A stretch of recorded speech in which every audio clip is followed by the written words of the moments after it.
भारत के सबसे बड़े राइड शेयरिंग प्लेटफॉर्म रैपिडो ने महिलाओं के लिए अस्थायी आय के अवसर पैदा करने के उद्देश्य से पूरे देश में अपनी पिंक मोबिलिटी पहल का विस्तार करने की घोषणा की। इस पहल का उद्देश्य रोजगार सृजन, वित्तीय स्वतंत्रता और कौशल विकास को बढ़ावा देना है। रैपिडो ने अगले 3 सालों में देश भर में 2 लाख से अधिक महिला कप्तान की अस्थायी फ्लीट बनाने के नजरिए के साथ एक महत्वपूर्ण कदम उठाया है। इसके तहत रैपिडो ने आजाद फाउंडेशन और सखा कंसल्टिंग विंग्स के साथ एक समझौता ज्ञापन पर हस्ताक्षर किए हैं। इस उपलब्धि के उपलक्ष्य में रैपिडो ने इंडिया इंटरनेशनल सेंटर में empower her driving financial inclusion and empowerment theme पर एक कार्यक्रम का आयोजन किया। दिल्ली से डेली न्यूज online.in के लिए कुलवंत कौर के साथ बंसी लाल की रिपोर्ट थी।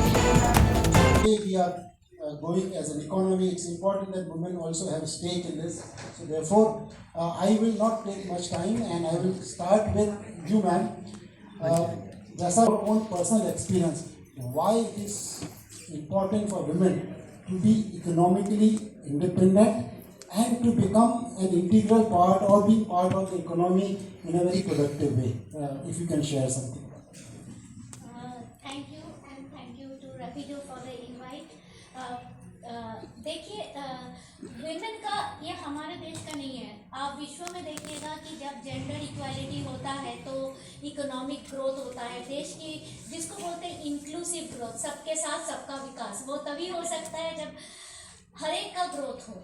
और ये एक UN SDG गोल्स जो है, जिसको हम लोग 2030 में हर देश अचीव करने की कोशिश करते हैं, वो गोल में ये बहुत इंपॉर्टेंट कंपोनेंट है कि वीमेन ग्रो करें। और वीमेन कैसे ग्रो करेगा? ग्रो करने का 3 तरीका होता है। ऐसा नहीं कि कहीं वीमेन के लिए रिजर्वेशन कर दो तो वीमेन का ग्रोथ होता है, वो नहीं ग्रोथ होता है। वो तो आप जबरदस्ती इसको कुछ सुविधाएं दे रही हो। ग्रोथ तब होता है जब उसके पास कोई स्किल हो।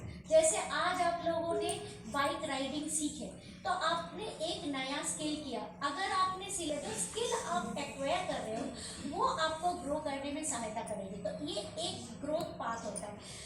दूसरी ग्रोथ पाथ तब होता है जब विमेन खुद सोचता है कि मेरे को क्यों आर्थिक इंडिपेंडेंस चाहिए। आर्थिक इंडिपेंडेंस इसीलिए चाहिए क्योंकि कल को अगर मुझे कोई ज़रूरी हो मैं खर्चा करूँगी। वो फीलिंग होता है कि ज़रूरी हो मैं खर्चा करूँगी। मगर कल को अगर मुझे कुछ अच्छे करने का मौका हो और मेरे पास पैसे हो तो मैं वो कर सकती हूँ। मुझे किसी से मांगना नहीं पड़ेगा। और किसी से मांगना नहीं पड़ेगा जो थीम होता है, इस पर आपको थोड़ा सा सोचना चाहिए। तीसरी बात यह है कि जब हम देश के बारे में सोच रहे हैं तो देश में हम लोग सोच रहे हैं ये लड़कों का काम है या लड़कियों का काम है। लड़कियों का काम है नर्स बनना, लड़कों का काम है मैथ्स का टीचर बनना, लड़कियों का काम है इंग्लिश का टीचर बनना। ये सब चीज़ें जो आप सोचते हैं, ये सोच को आपको बदलना चाहिए। ऐसा कोई काम नहीं है जो लड़की कर नहीं सकती। पहले ज़माने में हेवी मशीनरी लड़की कर नहीं सकती थी क्योंकि मशीन हैवी था, चलाना डिफिकल्ट था। आज के ज़माने में गाड़ियाँ बदल रही हैं और जैसे गाड़ियाँ is much easy to drive, ऐसे नहीं कि आपको बैठ के गियर बहुत ज़्यादा आगे पीछे करने पड़ रहे। तो इस सब को देखते हुए लड़कियाँ, ऐसा कोई फील्ड नहीं है जहाँ पे लड़कियाँ काम नहीं कर सकती। बहुत इम्पोर्टेंट है कि उनका फैमिली, उनका समाज उनको कैसे सपोर्ट कर रहे हैं और तभी महिला और कॉन्फिडेंस के साथ आगे बढ़ता है। क्योंकि सिर्फ ये महिलाओं का प्रॉब्लम नहीं है, ये समाज का प्रॉब्लम है।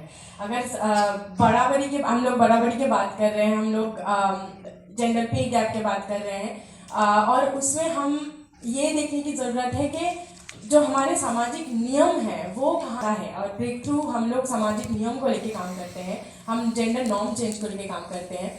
और हमारा काम इसीलिए एडोलेसेंस के साथ काम करना शुरू करते हैं।